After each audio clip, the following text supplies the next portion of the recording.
Hey guys, welcome back to Reserved Investments on YouTube, and thank you for joining me. This is part one of my 13,000 subscriber Q&A series.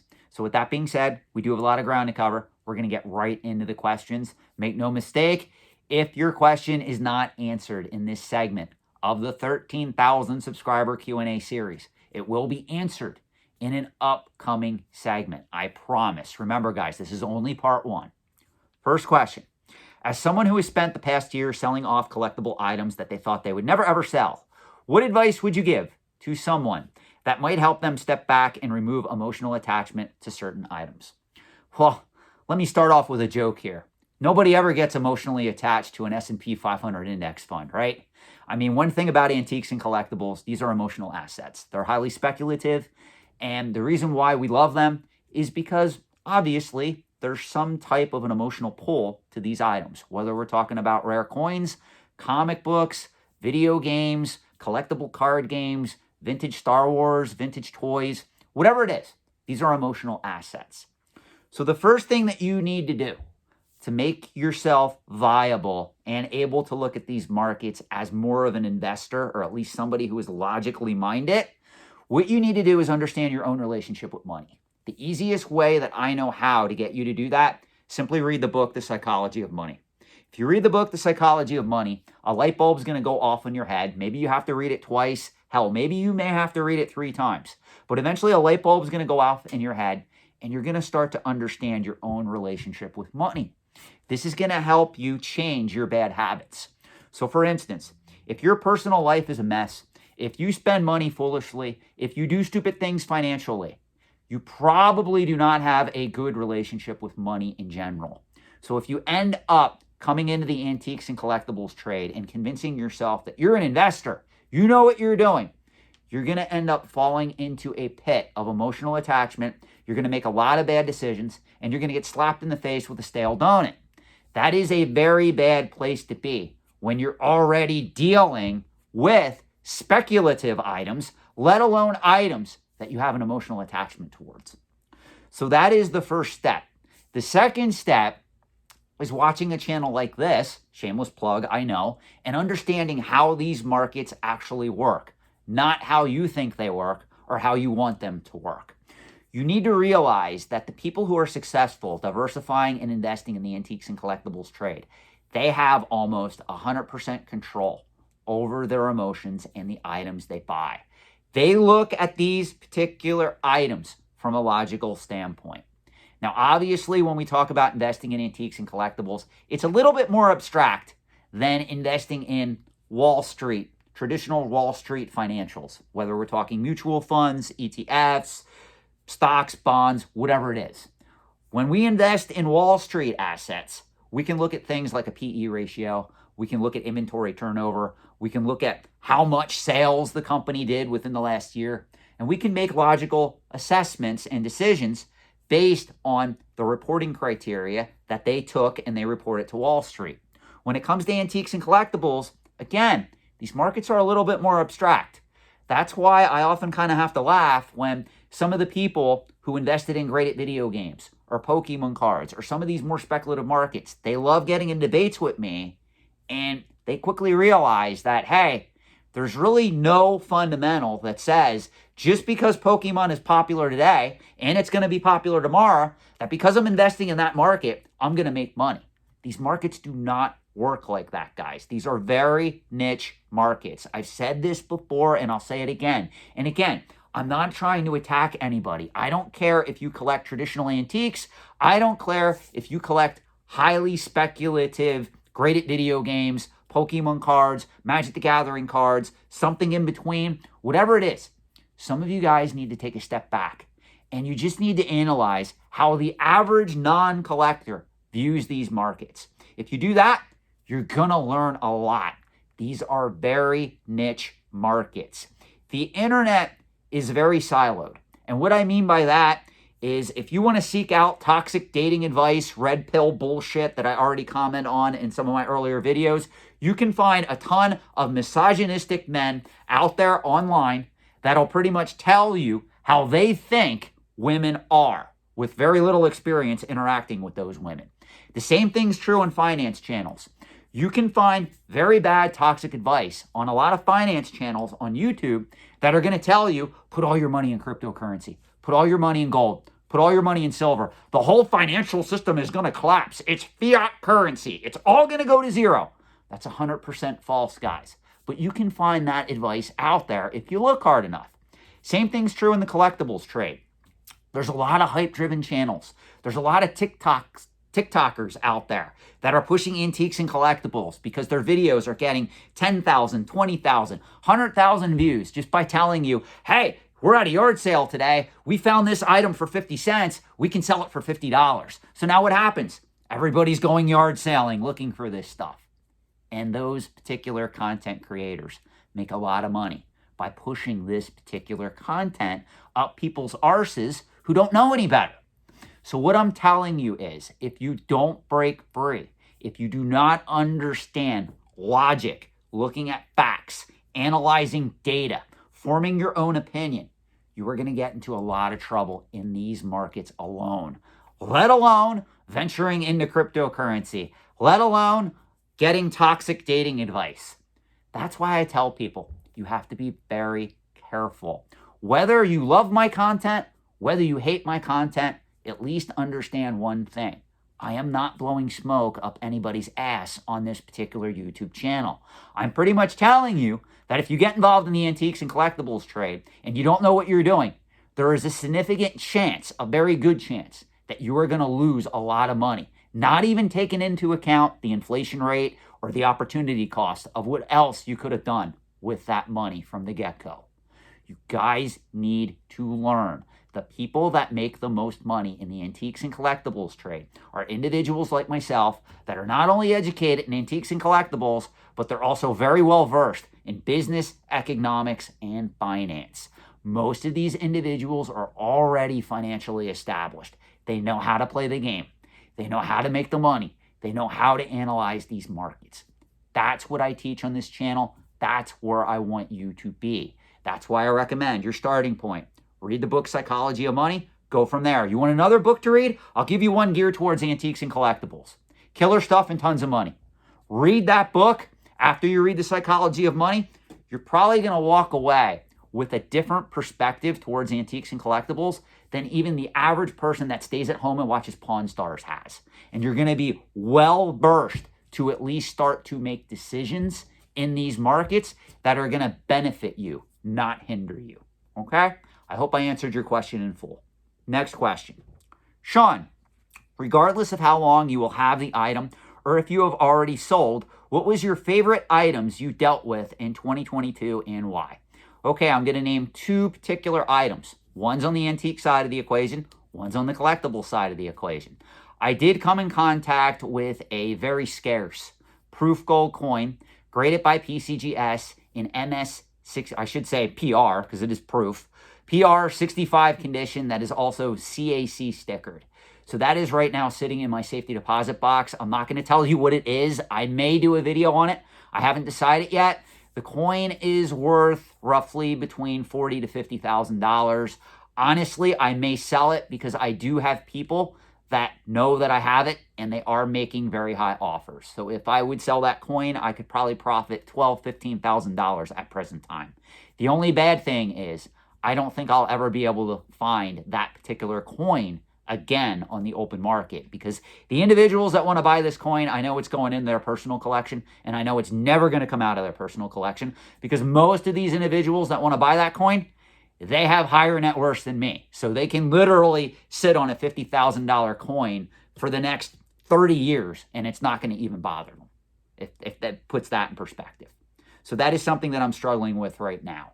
I would like to profit from that particular coin, but on the same perspective, I also would like to hold on to it. And you kind of can't do both in the antiques and collectibles trade, you know?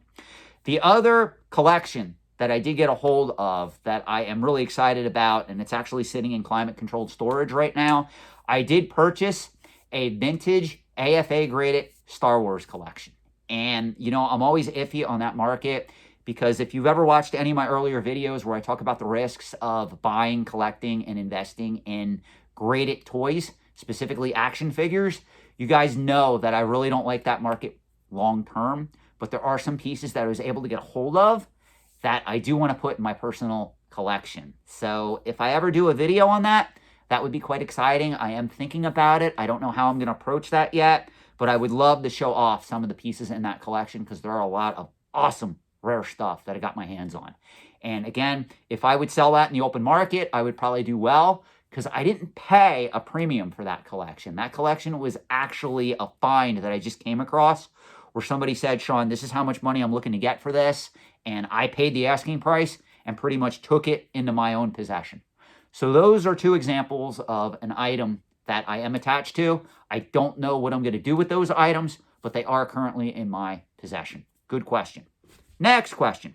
Sean, congrats on reaching 13,000 subscribers. You will soon see 20,000 subscribers. Thank you for your hard work and providing valuable content. Thank you. With the grading of cassette tapes now, how long do you think this would affect the collectibles market, specifically alongside graded VHS tapes and graded video games? Okay, guys, just from a logical standpoint, let's assess this. Right now, third-party grading has affected the coin marketplace, stamp marketplace, sports card marketplace, collectible card game marketplace, comic book marketplace, rock concert marketplace, lobby card marketplace, VHS marketplace, toy marketplace. Action figures and toys can now be third-party graded, and also video games. Where else do they have to go? Obviously, they're going to try to reach for cassette tapes, possibly vinyl records, possibly compact discs. So this is a natural progression of where we're already going in the overall market when we talk about third-party grading. Now, you may not agree with it. I don't agree with it to this degree. But this is where the market is trending. Do I think that graded cassette tapes, graded vinyl records, graded compact discs can take off? I think some of those markets, more than others, will, especially when we look at vinyl records. Vinyl records have been collected now for decades. So that particular market does have legs if third-party grading goes into that market. But when we talk about cassette tapes, when we talk about compact discs, even if we talk about laser discs, that's a little bit esoteric, even for me at this point. Now, we are seeing more interest in graded VHS tapes. There's a lot of auction companies, grading companies that are kind of pumping up that market, not to the extent that occurred with the alleged market manipulation that happened with WATA video games. But there is some hype being attributed to graded VHS movies at present time, and there are people that are paying a premium for those particular items.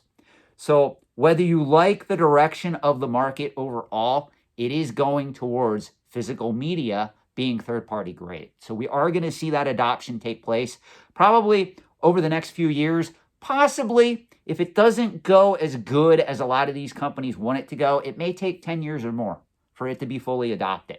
But make no mistake, we are eventually going to go in that direction. So I hope that answers your question. Again, I'm not really a fan of those markets, but I do see us getting there at some point.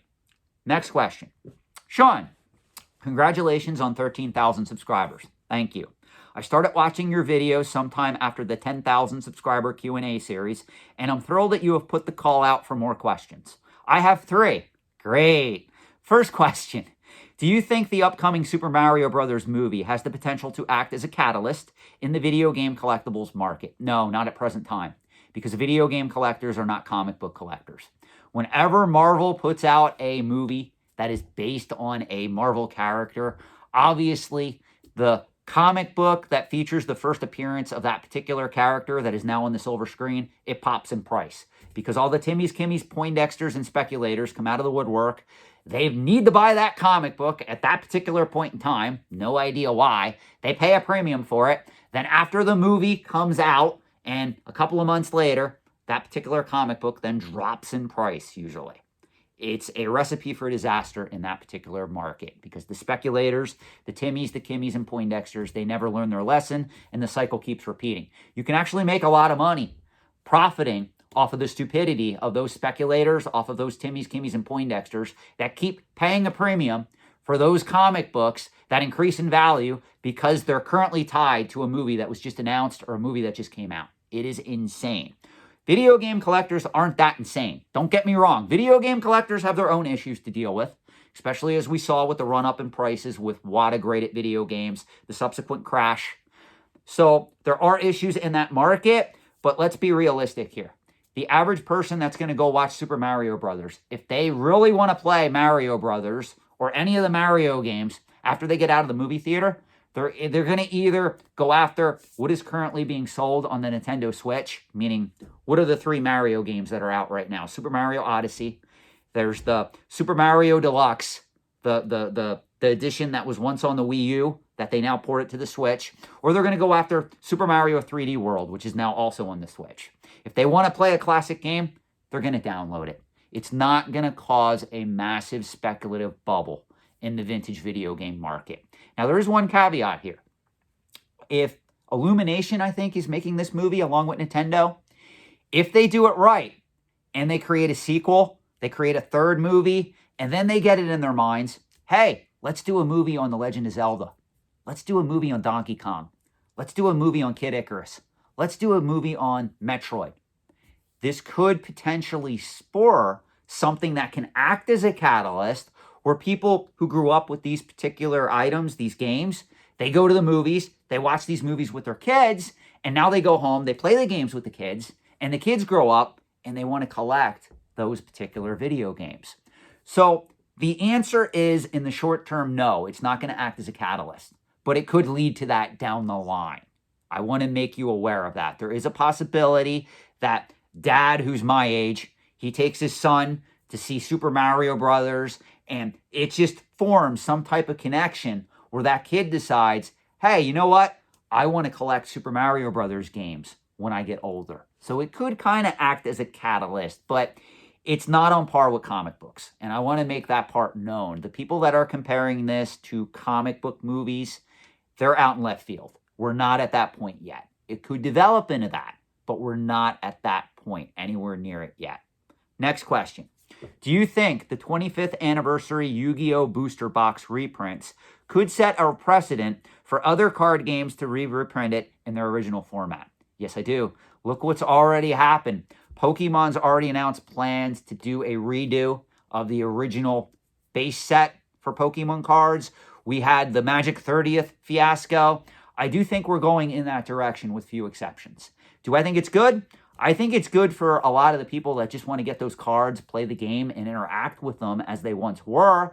I think it's a mixed bag for collectors and investors. I mean, let's be realistic.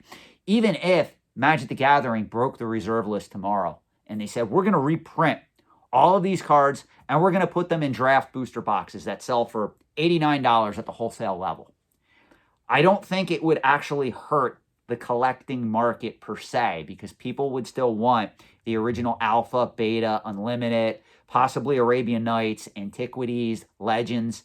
Those cards, from a collectible standpoint, would still be selling to collectors. But at least the players would now have access to those cards as well.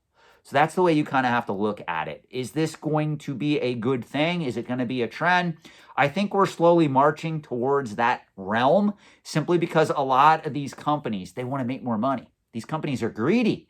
That's how we get into the concept of mass-produced scarcity. Look at what happened just now with Funko Pops. 30 million Funko Pops were just dumped into a landfill. And a lot of people were arguing with me early on this particular YouTube channel that Funko Pops were going to be the next big thing. Funko Pops are not relatable to Beanie Babies because they're based on licensed properties. That is hogwash. That is complete nonsense. That's BS. Funko Pops are entirely speculative, much like Pez dispensers, which were based on licensed properties, no less, and also Beanie Babies. You guys need to understand that. Funko Pops are Beanie Babies 2.0. Nothing more, nothing less. So I hope that answers your question. You have another question. Why does sealed product command 10 times, 20 times, or 100 times premium over complete in box in some categories and less than 2 times in others? It just depends on how the collectors that are operating in those markets view the value of a factory sealed item versus that of a complete in box item. Does that make sense? It just depends on where the market is at present time and the fundamentals of the collectors operating in that market. Any market, you have to have a buyer or seller. And an item sells for pretty much what somebody is willing to pay for it, if we're talking about basic supply and demand. So if we're talking about some of these markets where like you see like a factory sealed booster box of Arabian Nights, if that ever came onto the market, that would probably sell for hundreds of thousands of dollars at present time. Well, if you look at somebody that just has a couple of those cards that they're going to list in an auction, obviously it's not going to sell as much because it's not as scarce. It's not as rare as having a factory sealed booster box of Arabian Nights from Magic the Gathering, which was the very first expansion set. I love Arabian Nights. So you got to look at it from that perspective. If you want to compare this to video games is a very speculative market. So right now, it's very hard to assess price differences between a 9.4 complete in box game versus a similar 9.4 factory sealed game. But I will tell you, video game collectors tend to value, and in some cases overvalue, factory sealed games compared to complete in box games. And to be fair, that's for good reason, because obviously, in theory, the factory sealed games are going to be less of on the open market than that of people who have complete in box versions, because most people open these particular items and use them. So it just depends on the market dynamics. It depends how collectors are viewing the value of these particular artifacts at any given time. I hope that answers the question.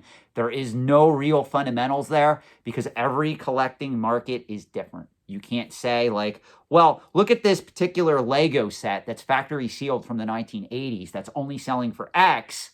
And if we compare that to another market like vintage Star Wars, we all know a vintage factory sealed Star Wars figure from like 1978 that's a 12-back is going to be coveted if it's in near mint condition and graded. How come that doesn't apply to Lego collecting? Lego collectors are operating among different fundamentals in that market than that of vintage Star Wars collectors. So I hope that answers your question. With that, I'm going to end this part 1 of the 13,000 subscriber Q&A series. Part 2 will be up on YouTube within the next week or so. Thanks for watching.